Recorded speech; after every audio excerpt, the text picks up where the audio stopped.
duufaanta Sandy ayaa la filayaa in saacadaha soo socda ay ku dhufato xeebaha iyo deegaanada bari ee dalka Mareykanka.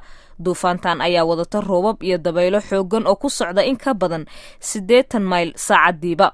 Dhammaan gobolada bariga ayaa heegan buuxa ku jira oo xaalad degdeg ah lagu soo rogay, iyada oo meelaha qaarkoodna dadka la amray inay ka baxaan. Magaalada New York ayaa ka mid ah goobaha la filayo in duufaantaasi Sandy ay ku dhufato.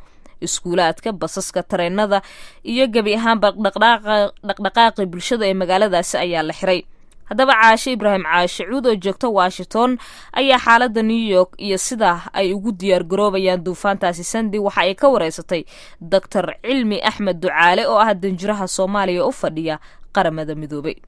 wallahi haddii anagu ma ogtahay xalay sidaad ogtihiin waxa la xiray wixii gaadiidkii isgaarsiintii oo dhan waa la xiray oo public ahayd muxuu ahaa basaskii waa la joojiyey, tareenadii waa la xiray, subwaygii waa la xiray. marka qof waxaana nala gurigiina ha ka soo bixina. marka dadkii u dambeeyey guryahooda waxay galeen 3 saac ama 4 saac habeenimo. maanta xalay marka roob baa noo soo roob badan baa da-ay iyo xoogaa dabayla.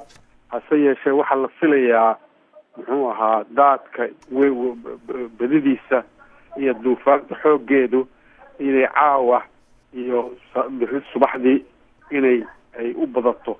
marka waxa hadda laisku hayay muxuu ahaa tanaladii laisu marayey in la xiro.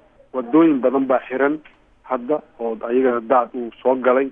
waxaa laleeyahay hirka yani kasoo baxay badda wuxuu gaari doonaa ilaa 11 inch ilaa 11 feet ilaa 12 feet buu gaari doonaa ayaa laleeyahay. waana kii wuu ka sarreeya oo ka sarreeya duufaantii hore oo la arki jiray, aada uga sarreeya.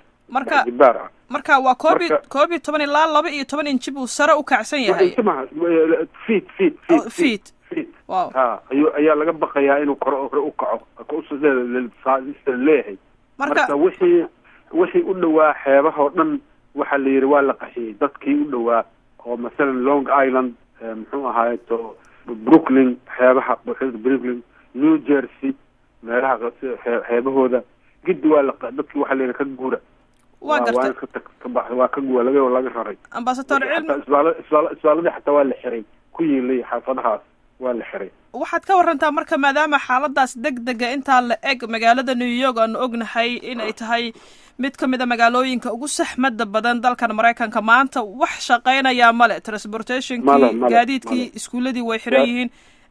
waxaad ka warantaa isbitaaladuna ma ku jiraan mise iyagu qaar waxaa jira isbitaalada intaan ku sheegay hadda Lower Manhattan oo laleeyahay iyo Southern Long Island iyo Brooklyn dhinaceeda iyo kulli isbitaaladii xataa waa la xiray. marka iyo dadkii waayeelka meeshii ay ku jireen meelahay ku jireen ayagana waa laga wada qaaday. xagee la geeyey marka ma dawladda meelo gaar oo la geeyey?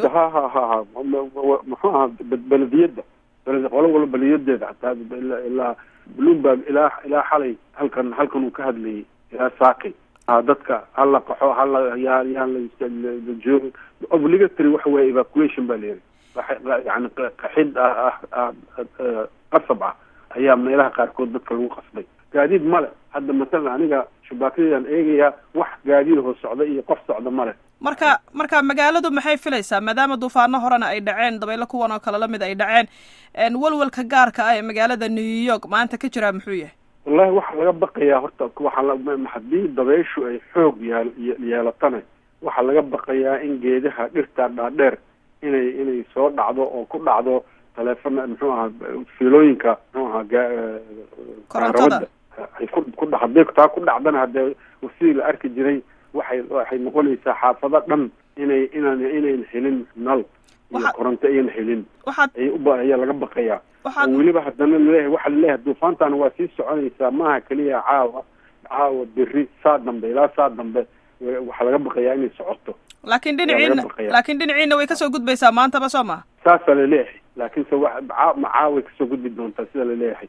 marka xagga Boston iyo xagga isii aadaysa Connecticut iyo Boston iyo Connecticut xataa waa sidoo kale waxa la siiyey muxuu ahaa waano ah in xeebaha laga qaxo marka magaalada maadaama emergencyga ama xaalada degdega intaa la eg ay ku jirto diyaargarowga ay magaaladu ka gashay intee bay la egta haddii qof xanuunsadoo kale haddii xaalad degdeg oo kale ay jirto oo kale dadku xaggee aadayaan ma la sheega meelo waxaa la diyaariyey kumanyaal muxuu ahaa maaha keliya booliiskii iyo keliya maaha iyo kumanyaal muxuu ahaa iyagana voluntary ah ayaa diyaar ah in telefon baa la dirayaa 911 iyo loo dirayaa iyagaa imanaya marka iyagaa iman kara ilaa xataa bridgeska qaarkood waa la xiraya sidaa la leeyahay hadii laga yaabo marka la xiraya tunnelska xataa waa la xiraya hadii la yaabo marka magaaladiina ma laydin siiyey talooyin ku saabsan bal inta maalmood aad ku jiri kartaan guryaha inta gaadiid xumada ay jiri doonto transportationka uu xirnaan doono iyo waxyaabaha dadku ay u baahan yihiin in ay sii isticmaalaan muddadaas cadibaada ay jirto maya horta ilaa wiigaan oo dhan waa xataa dukaamadoo dhan wixii ay iibin lahaayeen waa laga gatay wixii dadkii maaragtay xataa in jawaano maaragtay ciid lagu shubo oo la dhigto guryahan gaagaaban hadee hortooda la dhig waxyaalo badan bay dadku sameeyeen calaa kulli xaal waxaa la filayaa maanta waa isniin biri salaasada ah in laga bixi doono maqribkii doctor cilmi axmed ducaale danjiraha soomaaliya oo u fadhiya qaramada midoobay magaalada new york ayuu kaasi ahaa oo khadka telefoonka ugu warramayay caashe ibraahim caashe cuud oo joogta